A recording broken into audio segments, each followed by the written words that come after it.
Whether you have one or 10, the human child is not born like other creatures. The moment you drop them, they run around and find their food and run away. Any other creature, let's say a tiger is born, 90% he is ready-made. Only 10% the mother or father has to teach them a little bit, only 10%. 90% it's all inbuilt for him. Everything he needs to know about his life is there within him.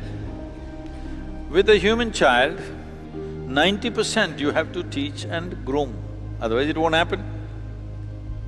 If you don't do the right things, a child can come up like an animal. So, this is not because of one child or 10 children, it is the nature of people, that how people are attached to their children, their idea of well-being is to pour them with gifts. Well, if you really want your children to be well, you must give them strength in body, in mind, in emotion, in energy. If you give them lot of strength and stability, wherever they go, they will be well. If you just give them money, when they lose it, they're lost. They just don't lose their money. If somebody loses their money, people think they've lost their life and they want to kill themselves, isn't it? A lot of times. Not just in one place, everywhere. Because they think the moment they lose their money, they have lost their life. No. If you lost money, time for yoga.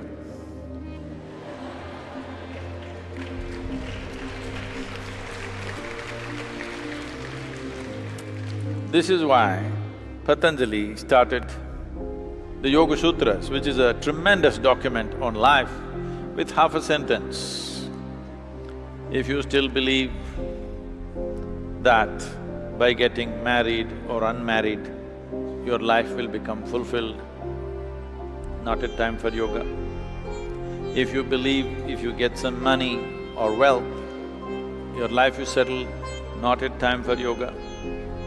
If you believe if you build a new home or buy a new car, life will be fulfilled, not a time for yoga. If you know all these things make some convenience happen in our life, but doesn't really transform us in any way. If you understand this one thing, and now yoga.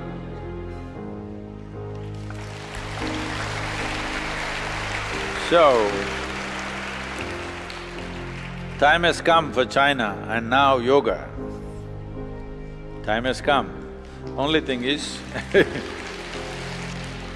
you have to make the authorities realize it's now and now yoga. We can make political commentaries about China, about this, about that.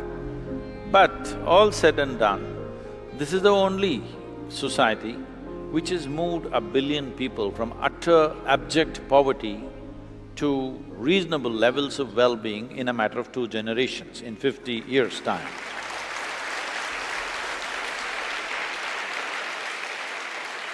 Nowhere has it ever happened. Right now, India is sitting on such a threshold.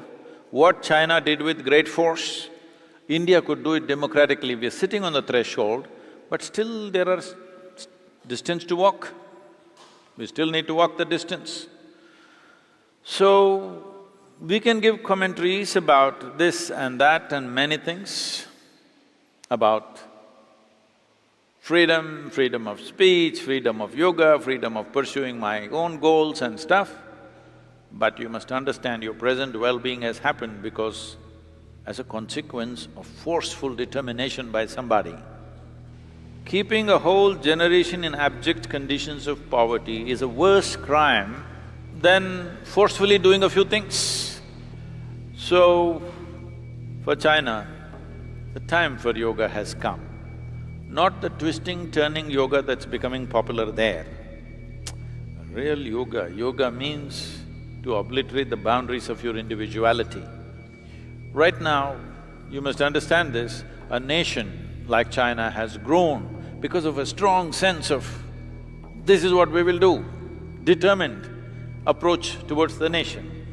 Now that those goals are achieved, slowly relaxing that must happen. I think they're doing it, but still, to benefit this generation, it may not be fast enough.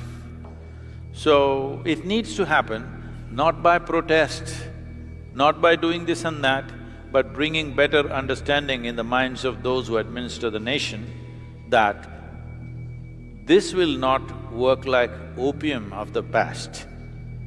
Because you must understand this, the religions of the past were described as the opium because they were putting people to sleep. So yoga, pursuit of spiritual process will not work as a sedative for the population, but will act as an invigorating force.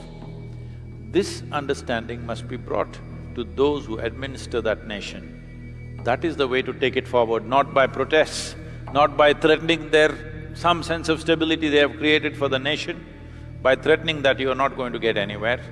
So, about you being the only child, because your parents were prevented from having two, they gave you two children's food to you. That's happening worldwide. Most children, if you look at them, it looks like they ate 2 or 3 children's food. Look at our children scrawny and nicely growing up, because we make them burn. Every ounce they eat, they must burn in their stomach.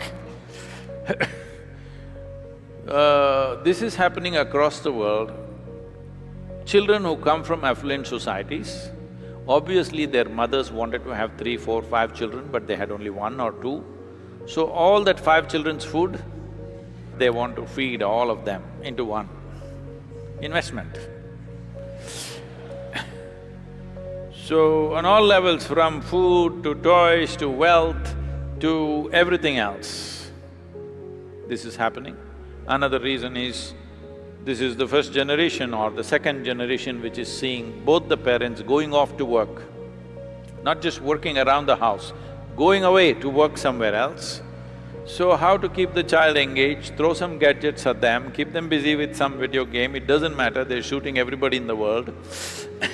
But give them many things so that before they open their mouth and complain, throw more things and more things and more things, because parents are feeling guilty that I'm not spending enough time with my child. This is become a universal problem. The only way to handle their guilt is every day when they're coming back from office, pick up one gift and throw it in the child's hand, so child doesn't complain and goes on. This is not the way to do things. We need to find solutions for this. We need to find ways that children at least will grow up in a community. You can love them for 30 days in a year as much as you want. Rest of the time, they're in a place where they will be treated as sensible creatures, not as pampered nonsense. I would like to see a lot of Chinese children in Samskriti